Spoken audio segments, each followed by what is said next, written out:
Hi everyone, welcome to Suhari Gowda's channel. ಈ video ನಿಮಗೆ ಇಷ್ಟ ಆದರೆ ಒಂದು ಲೈಕ್ ಮಾಡಿ, ಸಬ್ಸ್ಕ್ರೈಬ್ ಮಾಡಿ, ಅಲ್ಲೇ ಇರೋ ಬೆಲ್ ಐಕನ್ನ ಕ್ಲಿಕ್ ಮಾಡಿ. ಈ ವಿಡಿಯೋದಲ್ಲಿ ನಾನು ತುಂಬಾ ಸಿಂಪಲ್ಲಾಗಿ ಸಕ್ಕ ಟೇಸ್ಟಿಯಾಗಿರೋಂಥ ಎಗ್ ಕರಿ ರೆಸಿಪಿನ ನಿಮ್ಮ ಜೊತೆ ಶೇರ್ ಮಾಡ್ಕೋತಾ ಇದ್ದೀನಿ. ನೋಡಿ, ನಾನಿಲ್ಲಿ ಎಗ್ ಕರಿ ಮಾಡೋದಕ್ಕೆ ನಾನು ಇಲ್ಲಿ 8 ಎಗ್ಸ್ನ ತೊಗೊಂಡಿದ್ದೀನಿ. ನೋಡಿ, ನಂತರ ನಾನು ಇಲ್ಲಿ ಮಿಕ್ಸ್ಚರ್ ಜಾರ್ಗೆ ಮಸಾಲೆನ ತೋರಿಸ್ತಾ ಇದ್ದೀನಿ, ಯಾವ ಥರ ಮಸಾಲೆ ಮಾಡ್ಕೋಬೇಕು ಅಂತ. ನೋಡಿ, ಒಂದು ದಪ್ಪ ಗಾತ್ರದ ಈರುಳ್ಳಿನ ತೊಗೊಂಡಿದ್ದೀನಿ, 2 ಗೆಡ್ಡೆಯಷ್ಟು ಬೆಳ್ಳುಳ್ಳಿ, 1-2 ಇಂಚಷ್ಟು ಶುಂಠಿನ ತೊಗೊಂಡಿದ್ದೀನಿ, ಮತ್ತು ಕೊತ್ತಂಬರಿ ಸೊಪ್ಪು. ಈ ಎಗ್ ಕರಿ ಅಂತೂ ತುಂಬಾ ಟೇಸ್ಟಿಯಾಗಿರುತ್ತೆ ಫ್ರೆಂಡ್, ಒಮ್ಮೆ ನೀವು ಟ್ರೈ ಮಾಡಿ ನೋಡಿ. ನಂತರ ನಾನು ಇಲ್ಲಿ ಸ್ಪೈಸಸಲ್ಲಿ ಒಂದು 6 ಚಿಕ್ಕ ತುಂಡುಗಳು ಚಕ್ಕೆನ ತೊಗೊಂಡಿದ್ದೀನಿ, ಒಂದು 6 ಲವಂಗ ಮತ್ತು 1 ಏಲಕ್ಕಿ, ಒಂದು ಸ್ವಲ್ಪ ಜಾಪತ್ರೆ ಮತ್ತು ಸ್ವಲ್ಪ ಸ್ಟಾರೂನ ತೊಗೊಂಡಿದ್ದೀನಿ. ಇದನ್ನೆಲ್ಲ ಹಾಕೋದ್ರಿಂದ ಎಗ್ ಕರಿ ತುಂಬಾ ಟೇಸ್ಟ್ ಚೆನ್ನಾಗಿ ಬರುತ್ತೆ. ನಂತರ ನಾನಿಲ್ಲಿ ಸ್ವಲ್ಪ ಗಸಗಸೆನ ತೊಗೊಂಡಿದ್ದೀನಿ.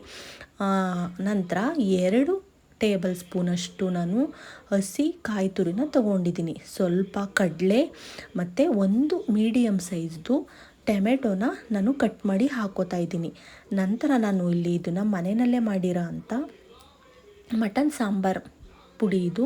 ನೋಡಿ, ನಾವು ಸ್ವಲ್ಪ ಖಾರ ತಿನ್ನೋದ್ರಿಂದ ನಾನು ಇಲ್ಲಿ 3 ಸ್ಪೂನಷ್ಟು ಹಾಕೋತಾ ಇದ್ದೀನಿ. ನೀವು ನಿಮ್ಮ ಖಾರಕ್ಕೆ ಅನುಗುಣವಾಗಿ ನೀವು ಹಾಕ್ಕೊಳ್ಳಿ. ನಮ್ಮ ಮನೇಲಿ ಸ್ವಲ್ಪ ಖಾರ ತುಂಬಾ ಜಾಸ್ತಿ ತಿಂತೀವಿ, ಅದರಿಂದ ನಾನು ಸ್ವಲ್ಪ ಜಾಸ್ತಿ ಹಾಕೋತಾ ಇದ್ದೀನಿ. ನಂತರ ಅದಕ್ಕೆ ನೀರನ್ನ ಆ್ಯಡ್ ಮಾಡಿಕೊಂಡು ನೀವು ಅದನ್ನು ಫೈನ್ ಪೇಸ್ಟಾಗಿ ರುಬ್ಕೊಳ್ಳಿ. ನೋಡಿ, ಇವಾಗ ನಾನು ರುಬ್ಕೋತಾ ಇದ್ದೀನಿ. ಇವಾಗ ರುಬ್ಕೊಂಡು ಬಂದ ನಂತರ ನಾನಿಲ್ಲಿ ನೋಡಿ ಒಂದು ಬಾಣಲಿನ ಇಟ್ಕೊಂಡಿದ್ದೀನಿ. ನೀವು ಈ ಎಗ್ ಕರಿನ ಮಾಡಬೇಕಾದ್ರೆ ಯಾವಾಗಲೂ ಸ್ವಲ್ಪ ಅಗಲವಾಗಿರೋ ಪಾತ್ರೆನ ಇಟ್ಕೊಳ್ಳಿ. ಗುಂಡು ಪಾತ್ರೆನ ಇಟ್ಕೊಂಡ್ರೆ ಏನಾಗುತ್ತೆ, ಎಗ್ ಕರಿ ಮಾಡೋದಕ್ಕೆ ಎಗ್ಗೆಲ್ಲ ಒಡೆದೋಗ್ಬಿಡುತ್ತೆ. ಈ ಥರ ಯಾವಾಗಲೂ ಸ್ವಲ್ಪ ಅಗಲವಾಗಿರೋ ಪಾತ್ರೆನ ಇಟ್ಕೊಳ್ಳಿ. ನಂತರ ನಾನು ಅದಕ್ಕೆ 1-2 ಟೇಬಲ್ ಸ್ಪೂನಷ್ಟು ಎಣ್ಣೆನ ಹಾಕ್ಕೊಂಡು ಸಾಸಿವೆನ ಹಾಕಿ ಸಣ್ಣದಾಗಿ ಹಚ್ಚಿಟ್ಕೊಂಡಿರೋ ಅಂಥ ಈರುಳ್ಳಿನ ಹಾಕ್ಕೊಂಡು ಅದೆಲ್ಲ ಫ್ರೈ ಆದ ನಂತರ ನಾನು ರುಬ್ಬಿಟ್ಕೊಂಡಿದ್ದೆ ನೋಡಿ ಮಸಾಲೆ, ಅದನ್ನು ಹಾಕಿ ನೀಟಾಗಿ ಎಣ್ಣೆನಲ್ಲೇ ಫ್ರೈ ಮಾಡಬೇಕು. ನಾವು ಈ ಮಸಾಲೆನ ಮುಂಚೆನೇ ನಾವು ಫ್ರೈ ಮಾಡಿಲ್ಲದೆ ಇರೋದ್ರಿಂದ ಅದು ಹಸಿ ವಾಸನೆ ಹೋಗೋವರೆಗೂ ಎಣ್ಣೆನಲ್ಲೇ ನೀಟಾಗಿ ಫ್ರೈ ಮಾಡಿ. ನಂತರ ಅದಕ್ಕೆ ಅದೇ ಮಸಾಲೆಗೆ ನಮಗೆ ಎಷ್ಟು ಬೇಕು ಸಾಂಬಾರಿಗೆ ಅಷ್ಟು ರುಚಿಗೆ ತಕ್ಕಷ್ಟು ಉಪ್ಪನ್ನ ಹಾಕ್ಕೊಂಡು ನೀಟಾಗಿ ಅದ್ರ ಜೊತೆಯಲ್ಲೇ ಅದು ಉಪ್ಪು ಎಲ್ಲ ಚೆನ್ನಾಗಿ ಇಟ್ಕೋಬೇಕು ಮಸಾಲೆಗೆ. ನಂತರ ಇಲ್ಲಿ ನಾನು ಹಸಿ ಕರಿಬೇವಿನ ಎಲೆಗಳನ್ನ ಹಾಕೋತಾ ಇದ್ದೀನಿ. ಇದು ಈ ಎಗ್ ಕರಿಗೆ ಒಂದು ಸ್ವಲ್ಪ ಎಕ್ಸ್ಟ್ರಾನೇ ಟೇಸ್ಟು ಮತ್ತು ಫ್ಲೇವರನ್ನು ಕೊಡುತ್ತೆ. ನೋಡಿ, ಇವಾಗ ನಾನು 1-2 ನಿಮಿಷ ಲಿಡ್ನ ಕ್ಲೋಸ್ ಮಾಡಿ ಹಾಗೆಯೇ ಅದನ್ನು ಕುದಿಯೋದಕ್ಕೆ ಬಿಟ್ಟಿದೆ. ಇವಾಗ ನೋಡಿ, ಎಣ್ಣೆ ಎಲ್ಲ ನೀಟಾಗಿ ಬಿಟ್ಕೊಂಡಿದೆ. ಸೈಡ್ಸಲ್ಲೆಲ್ಲ ನಿಮಗೆ ಕಾಣಿಸ್ತಾ ಇರ್ಬೋದು ನೋಡಿ, ಎಣ್ಣೆ ಎಲ್ಲ ಬಿಟ್ಕೊಂಡಿದೆ. ಅದು ಬಿಟ್ಕೊಂಡ ನಂತರ ಅದೇ ಸ್ವಲ್ಪ ಜಾರ್ನಲ್ಲಿದ್ದ ಮಸಾಲೆಗೆ ನೀರನ್ನ ಹಾಕ್ಕೊಂಡು ನಾನು ಸ್ವಲ್ಪ ಅದನ್ನೆಲ್ಲ ಹಳ್ಳಾಡಿಸ್ಬಿಟ್ಟು ಹಾಕಿ ನಂತರ ಒಂದು ಲಿಡ್ ಕ್ಲೋಸ್ ಮಾಡಿ ಮತ್ತೆ 2 ಮಿನಿಟ್ಸು ಬಿಟ್ಟೆ. ನಂತರ ನಾನು ಕಾಯಿಸ್ಕೊಂಡಿರೋ ನೀರನ್ನು ನಮಗೆ ಕನ್ಸಿಸ್ಟೆನ್ಸಿ ನೋಡಿಕೊಂಡು ನಿಮಗೆ ಎಗ್ ಕರಿ ಸ್ವಲ್ಪ ತಿಕ್ಕಾಗಿದ್ದರೆ ಇಷ್ಟ ಆಗುತ್ತೋ ಅಥವಾ ತೆಳುವಾಗಿದ್ದರೆ ಇಷ್ಟ ಆಗುತ್ತೋ ನಿಮ್ಮ ಇದಕ್ಕೆ ಬಿಟ್ಕೊಂಡು ಅದನ್ನು ನೀವು ಏನು ಮಾಡಿ ಸೆಟ್ ಮಾಡ್ಕೊಳ್ಳಿ. ನಾನಿಲ್ಲಿ ಸ್ವಲ್ಪ ಮುದ್ದೆಗೆ ಮಾಡ್ಕೋತಾ ಇರೋದ್ರಿಂದ ನಾನು ಸ್ವಲ್ಪ ತೆಳುವಾಗಿಯೇ ಮಾಡ್ಕೋತಾ ಇದ್ದೀನಿ, ಅತಿ ಗಟ್ಟಿ ಮಾಡ್ಕೋತಾ ಇಲ್ಲ. ನನಗೆ ಯಾವ ಕನ್ಸಿಸ್ಟೆನ್ಸಿಗೆ ಬೇಕು ನಾನು ಆಗ ಮಾಡ್ಕೋತಾ ಇದ್ದೀನಿ. ನೋಡಿ, ಇವಾಗ ಅದನ್ನೆಲ್ಲ ನೀಟಾಗಿ ಎಲ್ಲ ಇದು ಮಾಡಿ ಉಪ್ಪು ಖಾರ ಎಲ್ಲ ನೋಡಿಕೊಂಡು ನೀವು ಅದನ್ನು ಮುಚ್ಚಿ ಒಂದು 2 ನಿಮಿಷ ಕುದಿಯೋಕ್ಕೆ ಬಿಟ್ಟರೆ ಸಾಕು. ನಾವು ಬಿಸಿ ನೀರನ್ನೇ ಸೇರಿಸಿರೋದ್ರಿಂದ ಅದು ಜಾಸ್ತಿ ಟೈಮ್ ತಗೊಳ್ಳೋದಿಲ್ಲ. ಲಿಡ್ನ ಕ್ಲೋಸ್ ಮಾಡಿಬಿಟ್ಟು ಒಂದು 2 ನಿಮಿಷ ಬಿಟ್ಟರೆ ನೋಡಿ, ಇವಾಗ ಅದು ಕುದೀತಾ ಇದೆ. ಇವಾಗ ಸ್ವಲ್ಪ ಕೊತ್ತಂಬರಿ ಸೊಪ್ಪನ್ನ ಹಾಕಿಬಿಟ್ಟು ನಾನು ಈ ಸೈಡ್ ಏನು ಮಾಡ್ಕೋತಾ ಇದ್ದೀನಿ, ಮೊಟ್ಟೆಗಳನ್ನೆಲ್ಲ ಒಡ್ಕೋತಾ ಇದ್ದೀನಿ. ನೋಡಿ, ಮೊದಲು 1 ಮೊಟ್ಟೆನ ಒಡ್ಕೊಳ್ಳಿ.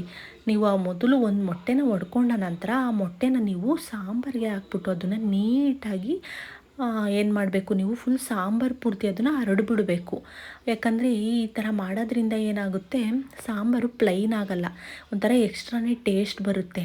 ಬರೀ ಮೊಟ್ಟೆಗಳನ್ನ ಒಡೆದಾಕಿದ್ರೆ ಸಾಂಬಾರು ಒಂಥರ ಪ್ಲೈನ್ ಅನಿಸ್ತಾ ಇರುತ್ತೆ. ಅದಕ್ಕೆ ನೀವೇನು ಮಾಡಿ, ಮುಂಚೆನೇ 1 ಅಥವಾ 2 ಮೊಟ್ಟೆಗಳನ್ನ ಬೇಕಿದ್ರೆ ಒಡೆದು ಆ ಥರ ಎಲ್ಲ ಕಡೆ ಕೆದ್ರು ಬಿಟ್ಟು ನಂತರ ನೀವು ಒಂದೊಂದೇ ಮೊಟ್ಟೆಗಳನ್ನ ಹಾಕ್ಕೊಂಡು ನೋಡಿ, ಈ ಥರ ಬೌಲ್ಗೆ ಒಡ್ಕೊಂಡು ಮೊಟ್ಟೆನ ನಿಮಗೆ ಪ್ಲೇಸ್ ಮಾಡಿಕೊಂಡು ಯಾವ್ಯಾವ ಪ್ಲೇಸ್ ಖಾಲಿ ಇದೆ ಅಲ್ಲಿಗೆ ನೀಟಾಗಿ ಹಾಕಿ, ನೀವು ಯಾವುದೇ ಕಾರಣಕ್ಕೂ ಸೌಟು ಅಥವಾ ಯಾವುದೇ ರೀತಿಯಾದ ಇದರಿಂದ ನೀವು ಅಳ್ಳಾಡ್ಸೋಕ್ಕೆ ಹೋಗಬೇಡಿ. ಯಾವುದೇ ರೀತಿಗೂ ಅದನ್ನು ಮುಚ್ಚಿ 2-3 ನಿಮಿಷ ನೀವು ಕುದಿಯೋದಕ್ಕೆ ಬಿಟ್ಬಿಡಿ.